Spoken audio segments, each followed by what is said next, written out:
নমস্কাৰ, মই ৰঞ্জন চৌধুৰী।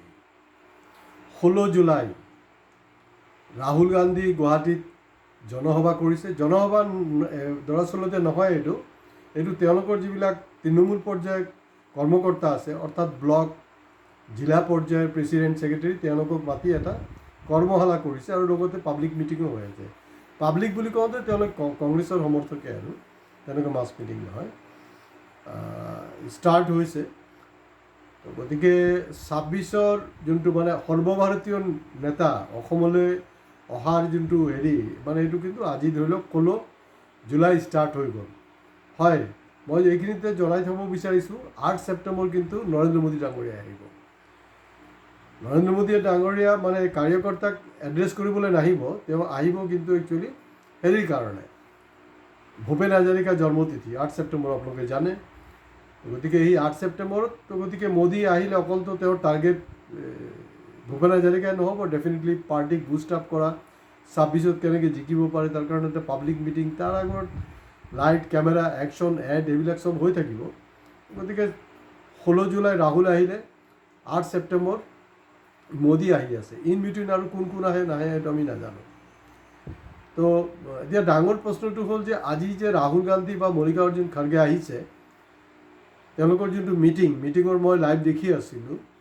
তো লাইভ দেখাৰ পিছত তেওঁলোকে একচুৱেলি তৃণমূল পৰ্যায়ৰ মানুহবিলাকক অলপ বুষ্ট আপ কৰাৰ কাৰণে, চাংগা কৰাৰ কাৰণে আহিছে। কিন্তু আমাৰ অবজাৰভেশ্যন এনেকুৱা যে এইটো খুব এটা উপকৃত হ'ব যেন লগা নাই। যি নহওক, ভিডিঅ'টো শেষলৈকে চাব, আমাৰ অবজাৰভেশ্যনবিলাক। আৰু ভিডিঅ' ভাল লাগিলে শ্বেয়াৰ কৰিব আৰু ছাবস্ক্ৰাইব কৰিবলৈ প্লিজ আপোনালোকে নাপাহৰিব। ভিউৱাৰ্ছবিলাকক মই আকৌ চেলুট জনাইছোঁ, কিন্তু ভিউৱাৰ্ছবিলাকৰ ওপৰত এটা মোৰ অভিমান আছে। আপোনালোকে ভিউ কৰি আছে, কিন্তু সেই অনুপাতে আপোনালোকে ছাবস্ক্ৰাইব কৰা নাই। তো গতিকে প্লিজ ভিউৱাৰ্ছসকলক আপোনালোকক স্পেচিয়েল ৰিকুৱেষ্ট, আপোনালোক কিন্তু ছাবস্ক্ৰাইব কৰিবলৈ নাপাহৰিব। আৰু আপোনাৰ বন্ধু বান্ধৱীকো ক'ব ছাবস্ক্ৰাইব কৰিবলৈ, কাৰণ আমি একদম খাচ কথা পাতোঁ, বেলেগ কথা নাপাতোঁ। এতিয়া 7টা বজাততো বেলেগ বেলেগ চেনেলে কিবা কিবি ক'ব, আমি আগতীয়াকৈ আমাৰ নেৰেটিভছটো দি আছোঁ। প্ৰথম কথাটো হ'ল, তাত যোনটো মিটিঙত মানে ডিচিপ্লিন বুলি কওঁতে যোনটো বুজি পাওঁ আমি, এই বস্তুটো নাই, অলমষ্ট নাই। কোনে কাক ডিঙাই গুচি যাব, কোনে কাক লেং মাৰিব, সেইটো ইভেন মানে মই তলত কি হৈছে মই এইটো ক'বলৈ যোৱা নাই। ডায়েছটো যদি আপুনি খুব মাইনিউটলি ফ'ল' কৰে, য'ত ৰাহুল গান্ধীয়ে এড্ৰেছ কৰিলে, আৰু ৰাহুল গান্ধী আৰু মল্লিকাৰ্জুন খৰ্গেৰ স্পীচত কিন্তু খুব এটা নাছিলে, মানে দম নাছিলে, যোনটোত মানে তেওঁৰ যিবিলাক কাৰ্যকৰ্তা আছে তেওঁলোক উৎসাহিত হোৱাৰ কাৰণে, বুষ্ট আপ কৰাৰ কাৰণে তেনেকুৱা কিন্তু চলিড কোনো ভাষণ হোৱা নাই। একদম ট্ৰেডিশ্যনেলি কিবা ক'বলৈ আছিলে কৈছে। আৰু এটা ইণ্টাৰেষ্টিং বস্তু দেখা হ'ল, মই বাৰে প্ৰতি কৈ থাকোঁ কথাবিলাক, সেইকাৰণে কৈ যে ছাবস্ক্ৰাইব কৰক, আগৰ ভিডিঅ'খিনি চাওক, যে অলৰেডি কিন্তু কংগ্ৰেছত বিজেপিৰ শ্লিপাৰ চেল আছে, কিন্তু বিজেপিত কিন্তু কংগ্ৰেছৰ শ্লিপাৰ চেল নাই। কাৰণ বিজেপি এইবিলাক ক্ষেত্ৰত খুব কেয়াৰফুল, কিন্তু কংগ্ৰেছ কেয়াৰফুল নহয়। আপুনি চাব, ইয়াৰ পিছত কালি পৰহি আপোনাৰ পেপাৰত এইটো মানে এইটো নিউজ হ'বনে নাজানো, কিন্তু হয়, যদি কোনো ৰিপৰ্টাৰে নিউজ কৰিব বিচাৰে সেইটো কিন্তু নিউজ কৰিব পাৰে। কংগ্ৰেছৰ একজন, তেওঁ যোৱাবাৰ 21ত জিকিলে নে নাজানো, মানে মুছলমান সম্প্ৰদায়ৰ এই ৰকিবুলৰ গ্ৰুপৰ এইবিলাক নেতা। তেওঁ দেখিছোঁ এই গামোচাখন লৈ, অসমীয়াৰ যোনটো গামোচা, তাত আমাৰ অসমীয়াৰ অভিমান জড়িত হৈ আছে, এই যোনটো গামোচা, এইটোতো তেখেতক কোনো পিন্ধোৱা নাই, নিজে পিন্ধি আহিছে চাগে। এই গামোচাখনক কিন্তু ৰুমাল হিচাপে, কাৰণ গুৱাহাটীত আজি 16 জুলাই তাৰিখে যথেষ্ট গৰম পৰিছে, আৰু যিটো কাৰণে মই দেখিছোঁ যে অৰ্গেনাইজাৰৰ পৰা কংগ্ৰেছৰ একজন লিডাৰে কৈ আছে, আপোনালোকে ভালকৈ বহক, বহুত গৰম আছে, কষ্ট হৈছে, আমি গম পাইছোঁ, কিন্তু পানী জবৰদস্ত বন্দোবস্ত আছে, আপোনালোকে পানী খাই থাকক, গৰমত পানী খাওক। আৰু তো দেখা গৈছে যে সেই গামোচাটোক দি মুখখন মুচি আছে।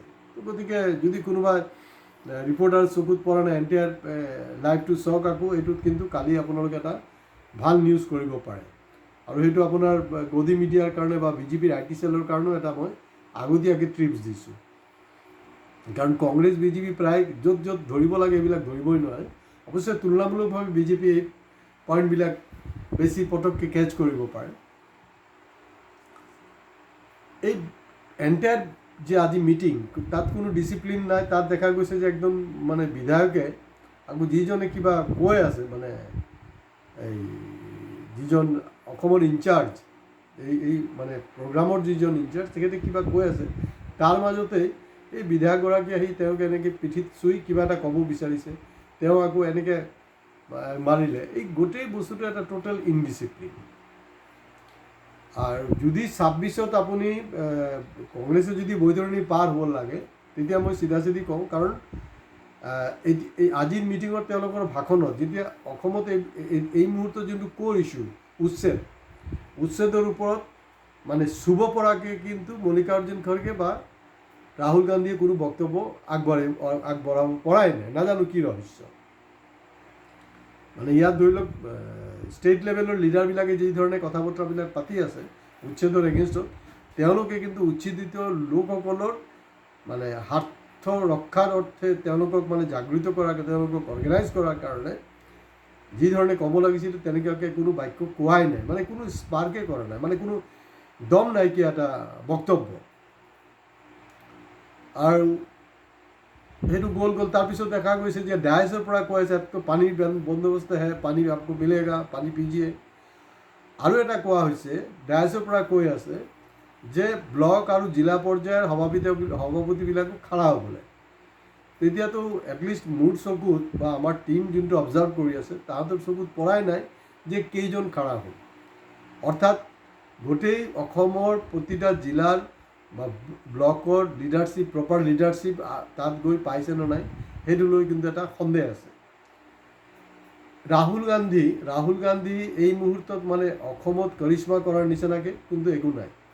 কাৰণ আপোনালোকে মনত থ'ব, যোৰহাটত যেতিয়া গৌৰৱ গগৈ জিকিলে তাত কিন্তু সেই গৌৰৱৰ নিজৰ কৰিশ্মাত জিকিলে, তাত কিন্তু আপোনাৰ ৰাহুল গান্ধীৰ কোনো ৰোড শ্ব' হোৱা নাই। আৰু ৰাহুল গান্ধীৰ ৰোড শ্ব' হ'লে এইটো উল্টা ৰিয়েকশ্যন হ'লে হয়, কোনো কাম হোৱা নাই। এইখিনিতে মই কংগ্ৰেছ এনেকুৱা এটা দল, তেওঁলোকৰ প্ৰব্লেমটো ক'ত আপোনালোকে দেখিছে ইতিমধ্যে সেইটো লৈ কংগ্ৰেছে নিজৰ হাইকমাণ্ডে এনকুৱাৰী কমিটি দিছে। আপোনাৰ MLA MP টিকেট নহয়, পঞ্চায়ত লেভেলৰ টিকেটৰ ক্ষেত্ৰতো দেখা গৈছে তেওঁলোকে টিকেট বিক্ৰী কৰিছে, তাত স্কেম হৈছে সেইটোক লৈ। আৰু সেই কথা বতৰাবিলাক কিন্তু কংগ্ৰেছৰ সদ্যহতে মানে পদত্যাগ কৰা ববিতা শৰ্মা ডাঙৰীয়ানীও কথাটো ওলাইছে। তাৰপিছত এই বস্তুটো তল পৰি গ'ল।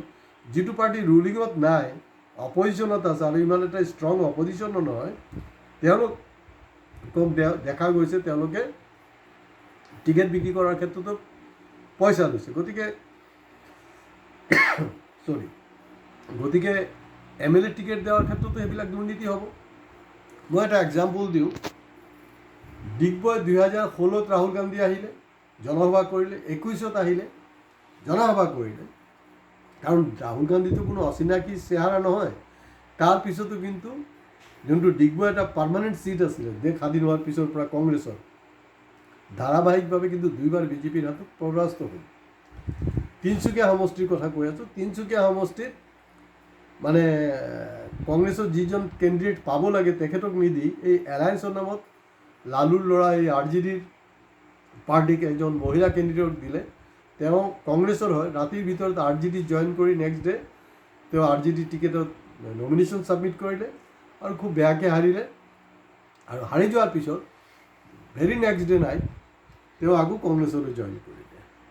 তো এইটো যদি হয়, কংগ্ৰেছৰ ওপৰত ভৰসা কোনে কৰিব?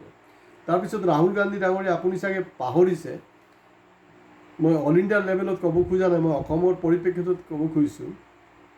কাৰণ কংগ্ৰেছৰ ওপৰত সাধাৰণ ভোটাৰৰ কিন্তু কোনো কনফিডেঞ্চ নাইকিয়া হৈ গৈছে। কাৰণ জিকাৰ পিছতো যে সেই MLA জন যে কংগ্ৰেছত থাকিবতো কোনো গেৰেণ্টি নাই, BJPত যাব পাৰে। কাৰণ 21ৰ ইলেকশ্যনৰ পিছত দেখা গৈছে কেইবাজনো কংগ্ৰেছৰ MLA কিন্তু BJPত জইন কৰিছে। এইটো আৰু তাৰপিছত আপুনি কৈ আছে যে মানে यहाँ में उपस्थित जो हमारे बब्बर शेर लोग हैं सबके अंदर में মানে सबका कांग्रेस का DNA। এতিয়া কথাটো হ'ল যে কংগ্ৰেছৰ DNA আছে নে নাইতো কোনো গ্যাৰেণ্টি নাই।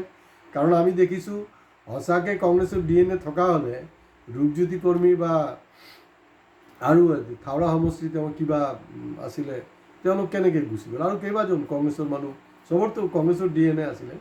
গতিকে আপুনি সেই DNA-CNAত ভৰসা কৰি লাভ নাই, আপোনাৰ মানুহখিনি কিন্তু ট্ৰাষ্টেবল নহয়। আৰু এই গোটেই যে মিটিংটো হ'ল এণ্টায়াৰ প্ৰক্ৰিয়াটোক আপোনালোকে অলপ স্ক্ৰুটনি কৰক। ৰাহুল গান্ধীৰ এটা টীম আছে মই জানো, সেই টীমটোৱে আচলতে এটা স্ক্ৰুটনি কৰা উচিত যে এই যে আমি মিটিং কৰিলোঁ, ইমান যে খৰচ পাতি হ'ল, যি হ'ল খৰচটো হৈছে, নোহোৱা নহয়।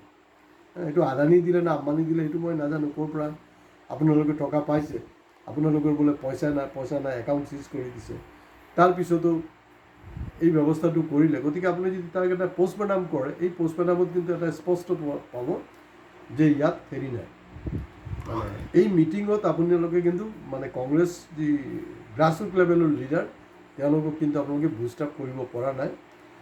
আৰু ইয়াত এতিয়া মানে ৰাহুল গান্ধীক, অসমত ৰাহুল গান্ধীক দি কাম নহ'ব।